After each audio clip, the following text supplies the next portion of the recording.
ಶ್ರೀ ಗುರು ರಾಘವೇಂದ್ರಾಯ ನಮಃ. ನಿತ್ಯಂ ಅಮ್ಮ ಮಗಳು ಯೂಟ್ಯೂಬ್ ಚಾನಲ್ಗೆ ಸ್ವಾಗತ. ಯಾರೆಲ್ಲ ಈ ವಿಡಿಯೋನ ನೋಡ್ತಿದ್ದೀರಾ ಅವ್ರಿಗೆಲ್ಲರಿಗೂ ನನ್ನ ನಮಸ್ಕಾರನ ತಿಳಿಸೋದಕ್ಕೆ ಇಷ್ಟಪಡ್ತೀನಿ. ಮಂತ್ರಾಲಯದ ಮಹಾಪ್ರಭುಗಳಿಗೆ ಈ ಗುರುವಾರ ನಮ್ಮನೇಲಿ ಯಾವ ರೀತಿ ಅಭಿಷೇಕ ಪೂಜೆ ಆಯಿತು, ಹಾಗೆ ನನ್ನ ಅನುಭವ ಯಾವ ರೀತಿ ಇತ್ತು ಅನ್ನೋದನ್ನು ಈ ವಿಡಿಯೋ ಮೂಲಕ ತಿಳಿಸ್ತೀನಿ. ಯಾರೆಲ್ಲ ರಾಯರ ಭಕ್ತರು ಪ್ರತಿ ಗುರುವಾರ ಅವ್ರ ಮನೆಗಳಲ್ಲಿ ಪೂಜೆ ಮಾಡ್ತಿರ್ತಾರೆ ರಾಯರನ್ನ, ಅವ್ರಿಗೆ ಗೊತ್ತಿರುತ್ತೆ ಈ ಅನುಭವ. ಗುರುವಾರ ಬಂತು ಅಂದರೆ ಸಾಕು, ಒಂಥರ ಹಬ್ಬದ ವಾತಾವರಣ ಇರುತ್ತೆ ಮನೇಲಿ. ಹಿಂದಿನ ದಿನವೇ ರಾಯರ ಪೂಜೆಗೆ ಬೇಕಾಗಿರೋಂತಹ ಹಣ್ಣುಗಳು, ಹೂಗಳು ಎಲ್ಲ ತೊಗೊಂಬರೋದಾಗಲಿ, ಮತ್ತು ಗುರುವಾರ ಬೇಗ ಎದ್ದು ರಾಯರಿಗೆ ಪೂಜೆ ಮಾಡೋದಾಗಲಿ, ಏನೋ ಒಂಥರ ಸಂಭ್ರಮ, ಸಡಗರ ಅನ್ನೋದು ತುಂಬಿರುತ್ತೆ ಆ ಗುರುವಾರ ಅನ್ನೋದ್ರಲ್ಲಿ.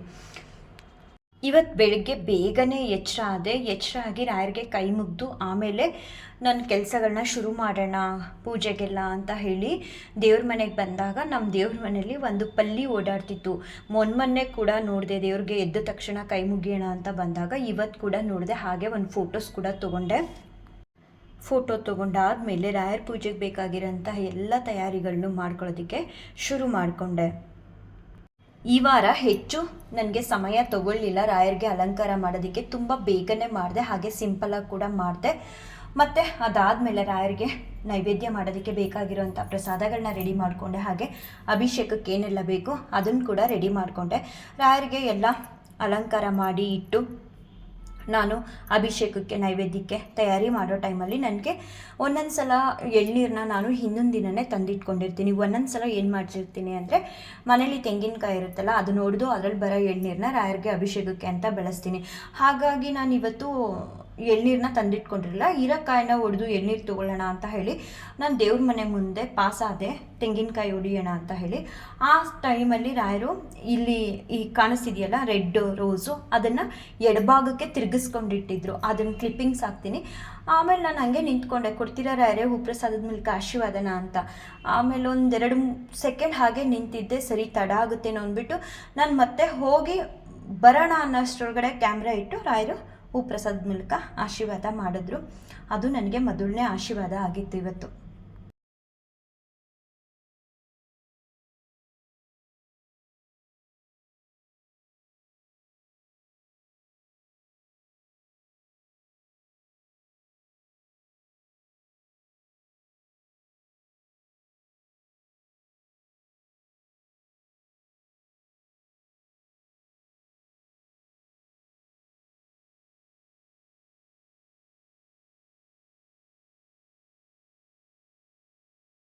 ಪೂಜೆಗೆ ಬೇಕಾಗಿರೋ ಎಲ್ಲ ಸಿದ್ಧತೆಗಳನ್ನೂ ಮಾಡಿಕೊಂಡು ನಾನು ಕೂತ್ಕೊಂಡೆ. ಮತ್ತು ರಾಯರಿಗೆ ಪೂಜೆ ಅಭಿಷೇಕ ಎಲ್ಲ ಸಲ್ಲಿಸಿದೆ, ಹಾಗೆ ನೈವೇದ್ಯ ಮತ್ತು ಆರತಿ ಎಲ್ಲ ಮಾಡಿದೆ.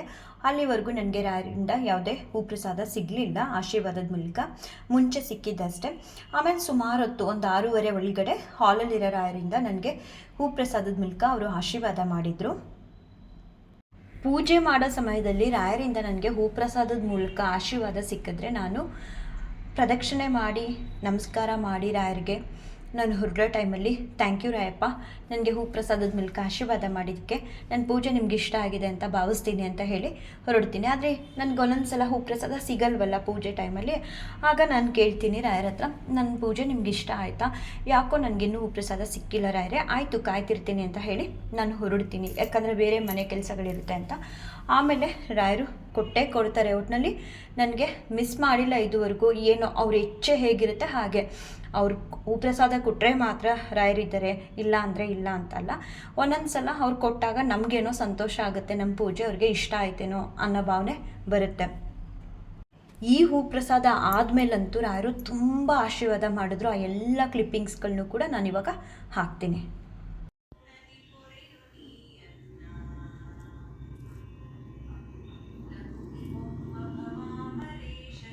ಒಂದು ಕಡೆ ಟಿಫನ್ಗೆ ರೆಡಿ ಮಾಡ್ತಾ ನನ್ನ ಕಾಫಿ ಟೈಮ್ ಅಂತ ಬಂದಾಗ ನಾನು ರಾಯರ ಮುಂದೆನೇ ಕೂತು ಸುಮಾರು ಸಲ ಹೇಳ್ಕೊಂಡಿದ್ದೀನಿ ಕಾಫಿ ಕುಡಿಯೋದು. ಇವತ್ತು ಕೂಡ ಯಾಕೋ ತಲೆ ನೋಯ್ತಿತ್ತು ಅಂತ ಹೇಳಿ ಸ್ವಲ್ಪ ಕಾಫಿ ಕುಡಿಯೋಣ ಅಂತ ಅನ್ನಿಸ್ತು. ಕಾಫಿ ಕುಡಿತಾ ರಾಯರ ಮುಂದೆ ಬಂದು ಕೂತೆ, ರಾಯರ ಜೊತೆ ಮಾತಾಡ್ತಾ ಇದ್ದೆ. ನಾನು ಮಾಡಿದ ಪೂಜೆ ಇಷ್ಟ ಆಯ್ತಾ ರಾಯರೇ ಅಂತ.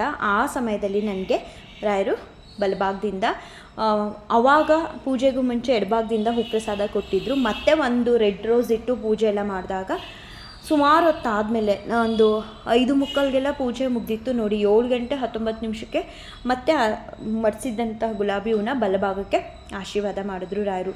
ಒಂಥರ ರಾಯರ ಆಶೀರ್ವಾದ ನನಗೆ ನಿಜವಾಗ್ಲೂ ಒಂದು ಶಕ್ತಿ, ಧೈರ್ಯ ಇದ್ದಂಗೆ. ನನಗೆ ಅವ್ರ ಆಶೀರ್ವಾದನ ನಮಸ್ಕರಿಸಿ ತಲೆಗೆ ಮುಟ್ಕೊಂಡು ಆ ದಿನ ಶುರು ಮಾಡಿದ್ರೆ ಏನೋ ಒಂಥರ ಖುಷಿ ಇರುತ್ತೆ ಆ ದಿನ ಫುಲ್ಲು. ಈ ಹೂ ಪ್ರಸಾದ ಆದಮೇಲೆ ರಾಯರು ಮತ್ತೆ ಲೋಟಸ್ ಕಲರ್ ಸೇವಂತಿಗೆ ಇದೆಯಲ್ಲ ಅದು ಮತ್ತು ಒಂದು ಬಟನ್ಸ್ನ ಆಶೀರ್ವಾದವಾಗಿ ಕೊಟ್ಟಿದ್ದರು. ಅದನ್ನು ಕೂಡ ಎತ್ಕೊಂಡೆ. ಇದಾದ ಸ್ವಲ್ಪ ಹೊತ್ತಿನಲ್ಲಿ ಶ್ರೀಕೃಷ್ಣ ಪರಮಾತ್ಮ ಅವರಿಂದ ಕೂಡ ನನಗೆ ಹೂ ಪ್ರಸಾದದ ಮೂಲಕ ಆಶೀರ್ವಾದ ಸಿಕ್ಕಿತ್ತು. ಅದನ್ನು ಕೂಡ ತಗೊಂಡೆ. ಅಷ್ಟಲ್ಲದೆ ಮಧ್ಯಾಹ್ನ ಭಗವದ್ಗೀತೆ ಹೇಳುವಾಗ ವಿಡಿಯೋಗೇ ಶ್ರೀಕೃಷ್ಣ ಪರಮಾತ್ಮ ಅವರಿಂದ ಹೂ ಪ್ರಸಾದ ಕೂಡ ನನಗೆ ಇವತ್ತು ಸಿಕ್ತು. ಇಷ್ಟಲ್ಲದೆ ರಾಯರು ಕೂಡ ಮತ್ತೆ ವೀಣೆಯಿಂದ ಕೂಡ ನನಗೆ ಇವತ್ತು ಹೂ ಪ್ರಸಾದದ ಮೂಲಕ ಆಶೀರ್ವಾದ ಮಾಡಿದ್ರು. ಅದನ್ನು ಕೂಡ ಇವಾಗ ಕ್ಲಿಪ್ಪಿಂಗ್ ಹಾಕ್ತೀನಿ. ವೀಣೆಯಲ್ಲಿ ಮಾರ್ಕ್ ಮಾಡಿರುವಂತಹ ಗುಲಾಬಿ ಹೂನ ನೀವು ನೋಡ್ಬೋದು.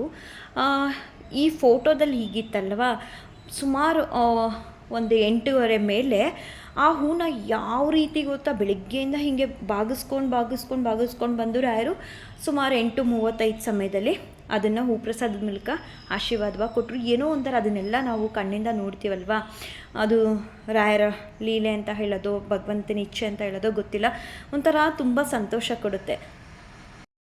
ನೋಡ್ಬೋದು ನೀವು ಫೋಟೋದಲ್ಲಿ ಹೇಗಿತ್ತು ಆ ರೆಡ್ ಗುಲಾಬಿ ಹೂವು ಮಡಿಸಿದಾಗ. ಮತ್ತು 8:34 8:35 ಸಮಯದವರೆಗೂ ರಾಯರು ಒಂದು ಸ್ವಲ್ಪ ಹಿಂಗೆ ಬೆಂಡಾಗಿ ಅದು ಕೊನೆಗೆ ಆಶೀರ್ವಾದವಾಗಿ ಸಿಕ್ತು. ನಾನು ಅವಾಗವಾಗ ದೇವ್ರ ಮನೆ ಸೈಡು ನೋಡ್ತಾನೆ ಇರ್ತೀನಿ. ಏನೋ ಗುರುವಾರ ಅಂದರೆ ಏನು ಕೆಲಸನೂ ಬೇಡ ಅಪ್ಪ, ರಾಯರ ಮುಂದೆ ಕೂತ್ಬಿಡೋಣ ಅನ್ನಿಸ್ತಿರುತ್ತೆ. ಹಂಗಂತ ಕೆಲಸ ಮಾಡದೇ ಇರೋಕ್ಕಾಗಲ್ವಲ್ಲ, ಫ್ರೀ ಇದ್ದಾಗೆಲ್ಲ ನಾನು ದೇವ್ರ ಮನೆಗೆ ಹೋಗ್ತಾನೆ ಇರ್ತೀನಿ. ನೋಡ್ತಾನೆ ಸ್ವಲ್ಪ ಬೆಂಡಾಗಿ ರಾಯರು ಆಶೀರ್ವಾದ ಮಾಡ್ತಿದ್ದಾರೆ ಅನ್ನೋದು ನನಗೆ ಗೊತ್ತಾಯಿತು. ಆವಾಗ 1-2 ನಿಮಿಷ ರಾಯರ ಮುಂದೆನೇ ಕೂತ್ಕೊಂಡೆ. ಅದು ಆಶೀರ್ವಾದ ಕೂಡ ನನಗೆ ವಿಡಿಯೋಗೆ ಸಿಕ್ತು.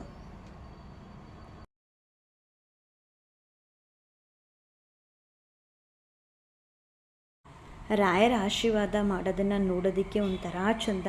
ನನಗೆ ಹಂಗೇನಾದರೂ ರಾಯರು ಹೂ ಪ್ರಸಾದ ಕೊಡ್ತಿದ್ದಾರೆ ಅಂತ ಈಗ ಒಂಚೂರು ಹೂ ಅಲ್ಗಾಡೋದಾಗಲಿ ಅಲ್ಲೇ ಕೂತ್ಬಿಡ್ತೀನಿ, ಎಷ್ಟೊತ್ತಾದರೂ ಸರಿ ಆಶೀರ್ವಾದ ನೋಡ್ಕೊಂಡು ಹೋಗೋಣ ಅಂತ. ತುಂಬ ಖುಷಿ ಕೊಡುತ್ತೆ ರಾಯರ ಆಶೀರ್ವಾದ, ನೆಮ್ಮದಿ ಕೊಡುತ್ತೆ, ಶಕ್ತಿ ಕೊಡುತ್ತೆ.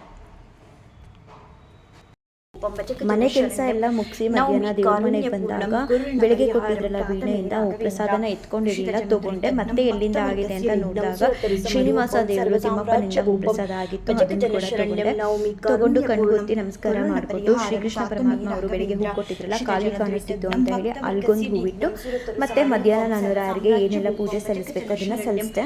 ನವಮಿ ಕಾರುಣ್ಯಪೂರ್ಣಂ ಕ್ಲೇಶೋದಿಕತರಸ್ತೇಷಾಂ ಅವ್ಯಕ್ತಾಸಕ್ತಚೇತಸಂ ಅವ್ಯಕ್ತಾ ಹಿ ಗತಿರ್ದುಃಖಂ ದೇಹವತ್ಪಿರವ್ಯಾಪ್ಯತೆ ಯೇತು ಸರ್ವಾಣಿ ಕರ್ಮಾಣಿ ಮಯಿ ಸನ್ಯಸ್ಯ ಮತ್ಪರಾಃ ಅನನ್ಯೇನೈವ ಯೋಗೇನ ಮಾಂ ಧ್ಯಾಯಂತ ಉಪಾಸತೆ ತೇಷಮಹಂ ಸಮದ್ಯತ್ಯ ಮೃತ್ಯು ಸಂಸಾರ ಸಾಗರಾತ್ ಭವಾಮಿ ನ ಚಿರತ್ಪಾರ್ಥ ಮಯ್ಯಾವೇಶಿತಚೇತಸಂ ಮಯ್ಯೇವ ಮನ ಆದಸ್ವ ಮಯಿ ಬುದ್ಧಿಂ ನಿವೇಶಯಃ ನಿವಶಿಷ್ಯಸಿ ಮಯ್ಯೇವಾತ ಊರ್ಧ್ವನ ಸಂಶಯಃ ಚಿತ್ತಂ ಸಮಾಧಾತುಂ ನ ಶಕ್ನೋಷಿ ಮಯಿ ಸ್ಥಿರಂ ಅಭ್ಯಾಸ ಯೋಗೇನ ತತಃ ಮಾಮಿಚ್ಛಾಂತುಂ ಧನಂಜಯ ಅಭ್ಯಾಸೇಸ್ಯ ಸಮರ್ಥೋಸಿ ಮತ್ಕರ್ಮ ಪರಮೋ ಭವ ಮಧರ್ಮಮಪಿ ಕರ್ಮಾಣಿ ಕುರ್ವನ್ ಸಿದ್ಧಿ ವ್ಯಾಪ್ಸ್ಯಸಿ ಅತೈತ್ಯದಪ್ಯಸಕ್ತೋಸಿ ಕರ್ತೃಮದ್ಯೋಗಮಾಶ್ರಿತಃ ಸರ್ವಕರ್ಮ ಫಲತ್ಯಾಗಂ ತತಃ ಕುರು ಯಥಾತ್ಮಮಾನ್ ಶ್ರೇಯೋ ಹಿ ವಕ್ರತುಂಡ ಮಹಾಕಾಯ ಸೂರ್ಯಕೋಟಿ ಸಮಪ್ರಭ ನಿರ್ವಿಘ್ನಂ ಕುರು ಮೇ ದೇವ ಸರ್ವಕಾರ್ಯೇಷು ಸರ್ವದಾ ಶುಕ್ಲಾಂಬರಧರಂ ವಿಷ್ಣುಂ ಶಶಿವರ್ಣಂ ಚತುರ್ಭುಜಂ ಪ್ರಸನ್ನವದನಂ ಧ್ಯಾಯೇ ಸರ್ವವಿಘ್ನೋಪಶಾಂತಯೇ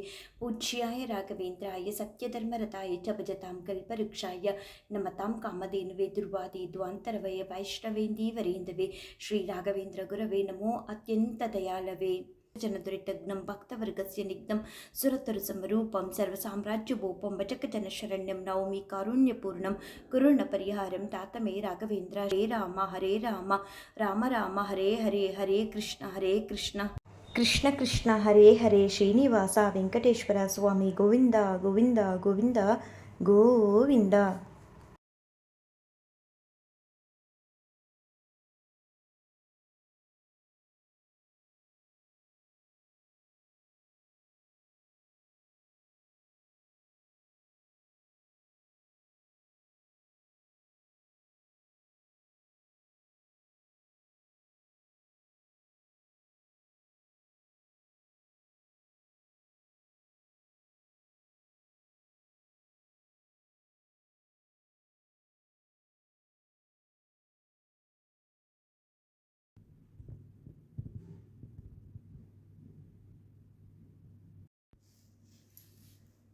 ಅಥ ಶ್ರೀ ರಾಘವೇಂದ್ರ ಸ್ತೋತ್ರಂ ಶ್ರೀ ಪೂರ್ಣಬೋಧಗುರುತೀರ್ಥಪಯೋಕ್ತಿಪಾರ ಕಾಮಾರಿಮಾಕ್ಷಮಶಮಾಕ್ಷರ ಸ್ಪೃಶಂತಿ ಪೂರ್ವೋತ್ತರಾಮಿತ ತರಂಗ ಚತುಸ್ಸು ಹಂಸ ದೇವಾಲಿ ಸೇವಿತ ಪರಾಗ್ರಿ ಪ್ರಯೋಜಲಗ್ನ ಜೀವೇಶ ಭೇದ ಗುಣಪೂರ್ತಿ ಜಗತ್ಸು ಸತ್ವ ನೀಚೋಚ್ಚಭಾವಮುಖನಗ್ರಣೈ ಸಮೇತ ದುರ್ವಾದಿಜಾಪತಿಗಿಲೈ ಗುರು ರಾಘವೇಂದ್ರ ವಾಗ್ದೇವತಾ ಸರಿತಂ ವಿಮಲೀಕರೋತು ಶ್ರೀ ರಾಘವೇಂದ್ರ ಸಕಲ ಪ್ರದಾತ ಸ್ವಬಾಧಕಂಜದ್ವಯ ಭಕ್ತಿ ಮಧ್ಯ ಹಗಾದ್ರಿ ಸಂವೇದನ ದೃಷ್ಟಿ ವಜ್ರ ಕ್ಷಾಮ ಸುರೇಂದ್ರೋ ವತು ಮಾಂಸತಾಯಂ ಶ್ರೀ ರಾಘವೇಂದ್ರೋ ಹರಿಪಾದಕಂಜ ನಿಷೇವಣಾಬ್ದ ಸಮಸ್ತ ಸಂಪತ್ತು ದೇವ ಸ್ವಭಾವೋ ದಿವಿಚತ್ರಿಮೋಯಂ ಮಿಷ್ಟಪ್ರದೋ ಮೇ ಸತತಂ ಸಭೂಯಾತ್ ಭವ್ಯ ಸ್ವರೂಪೋ ಭವದುಃಖತೂಲ ಸಂಗಾಗ್ನಿಚರ್ಯ ಸುಖಧೈರ್ಯಶಾಲಿ ಸಮಸ್ತ ದುಷ್ಟಗ್ರಹ ನಿಗ್ರಹೇಶು ದುರತ್ಯಯೋ ಪಲ್ಲವ ಸಿಂಧು ಸೇತು ನಿರಸ್ತ ದೋಷ ನಿರವದ್ಯವೇಶ ಪ್ರತ್ಯರ್ಥಿ ಮೂಕತ್ವ ನಿಧಾನ ಭಾಷಃ ವಿದ್ವತ್ ಪರಿಚಯ ಮಹಾವಿಶೇಷೋ ವಾಗ್ವೈಖರಿ ನಿಶ್ಚಿತ ಭವ್ಯಶೇಷ ಸಂತಾನ ಸಂಪತ್ ಪರಿಶುದ್ಧ ಭಕ್ತಿ ವಿಜ್ಞಾನ ವಾಗ್ದೇಹ ಸುಪಾಠವಾದೀನ್ ತತ್ವಾ ಶರೀರೋತ್ತ ಸಮಸ್ತ ದೋಷಾನ್ ಹತ್ವೋಸನುದ್ವದ್ ಗುರು ರಾಘವೇಂದ್ರ ಯತ್ಪಾದೋದಕ ಸಂಚಯ ಸುರನದಿ ಮುಖ್ಯ ಪಗಾಸಾಂದಿತ ಸಂಖ್ಯಾನುತ್ತಮ ಪುಣ್ಯ ಸಂಘ ವಿಲಸತ್ ಪ್ರಖ್ಯಾತ ಪುಣ್ಯವಾಹ ದುಸ್ತಾಪತ್ರೇ ಶಾಸನೌ ಭುವಿ ಮಹಾವಂದ್ಯ ಸುಪುತ್ರ ಪ್ರದೋ ವ್ಯಂಗಸ್ವಂಗ ಸಮೃದ್ಧಿದೋ ಗ್ರಹ ಮಾ ಪಾಪಾಪಹಸ್ತಂ ಶ್ರೇಯೇ ಯತ್ಪಾದಕಂದರಜಸಾ ಪರಿಭೂಷಿತಾಂಗ ಯತ್ಪಾದ ಪದ್ಮ ಮಧುಪಾಯಿತ ಮಾನಸಾಯೇ ಯತ್ಪಾದ ಪದ್ಮ ಪರಿಕೀರ್ತನ ಜೀರ್ಣ ವಾಚಃ ಸ್ತಬ್ದರ್ಶನಂ ದುರಿತ ಕಾನನ ದಾವಭೂತಂ ಸರ್ವತಂತ್ರ ಸ್ವತಂತ್ರೋ ಸುಶ್ರೀಮಧ್ವಮದಮರ್ದನಃ ವಿಜಯೇಂದ್ರ ಕರಾಬ್ಜೋದ್ರ ಸುಧೀಂದ್ರ ವರಪುತ್ರಕಃ ಶ್ರೀರಾಘವೇಂದ್ರೋ ಯತಿರಾದ್ಗುರುರ್ಮೆಸ್ಯ ಅದ್ಯ ಭಯಾಪಃ ಜ್ಞಾನಭಕ್ತಿ ಸುಪುತ್ರ ಯಶಸ್ವಿ ಪುಣ್ಯವರ್ಧನಃ ಪ್ರತಿವಾದಿ ಜಯಸ್ವಾಂತ ಭೇದ ಚಿನ್ನಾದರೋ ಗುರುವು ಸರ್ವವಿದ್ಯಾ ಪ್ರವೀಣೋನ್ಯೋ ರಾಘವೇಂದ್ರಾನ್ಯ ವಿದ್ಯತೆ. ನಾನು ಗುರು ಸ್ತೋತ್ರನ ಪೂರ್ತಿಯಾಗಿ ಹಾಕಿಲ್ಲ, ಯಾಕಂದರೆ ಲೆಂತಿ ಆಯಿತು ವಿಡಿಯೋ ಅನ್ನೋ ಕಾರಣಕ್ಕೆ ಸ್ವಲ್ಪ ಫಸ್ಟು ಒಂದು 2 ಮಿನಿಟ್ಸ್ ಅಷ್ಟೇ ಹಾಕಿದ್ದೀನಿ. ಆಮೇಲೆ ರಾಯರದೊಂದು ವಿಡಿಯೋ ಮಾಡಿಕೊಂಡೆ. ಪೂಜೆ ಎಲ್ಲ ಮುಗಿದ ಮೇಲೆ ರಾಯರು ತುಂಬ ಚೆನ್ನಾಗಿ ಕಾಣಿಸ್ತಿದ್ರು. ಖುಷಿ ಆಯಿತು. ರಾಯರನ್ನ ನೋಡ್ತಾನೇ ಇರಬೇಕು ಅಂತ ಅನ್ನಿಸ್ತದೆ. ಹೆಚ್ಚು ಪ್ರಸಾದನ ಕೊಟ್ಟರು. ಇವತ್ತಂತೂ ರಾಯರಿಗೆ ನನ್ನ ಮೇಲೆ ಎಷ್ಟೊಂದು ಪ್ರೀತಿ ಇತ್ತೋ ಗೊತ್ತಿಲ್ಲ. ಶ್ರೀಕೃಷ್ಣನಿಂದ, ತಿಮ್ಮಪ್ಪನಿಂದ, ರಾಯರು, ವೀಣೆಯಿಂದ ತುಂಬ ಆಶೀರ್ವಾದ ಸಿಕ್ತು. ರಾಘವೇಂದ್ರ ಸ್ವಾಮಿಯವರು ಇದ್ದಾರೆ. ರಾಯರು ಎಲ್ಲರಿಗೂ ಒಳ್ಳೇದು ಮಾಡಲಿ.